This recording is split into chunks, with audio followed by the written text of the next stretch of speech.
J'aimerais prendre une minute de votre temps, si vous me le permettez, afin de vous parler d'un chef-d'œuvre qui a engendré rien de moins qu'un autre chef-d'œuvre, et j'ai nommé Cité de verre, un roman de Paul Auster adapté en bande dessinée par David Mazzucchelli. Alors, ça raconte l'histoire d'un romancier de polar qui vit reclus dans son appartement new-yorkais suite au décès de sa femme et de son enfant.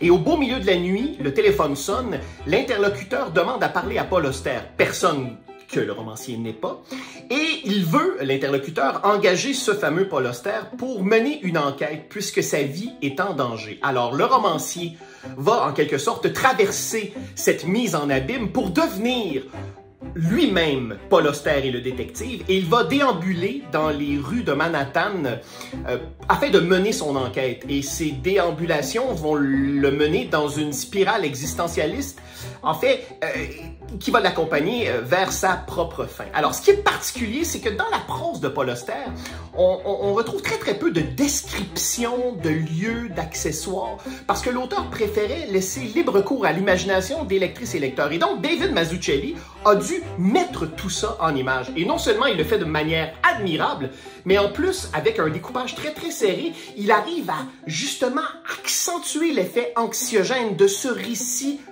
fabuleux.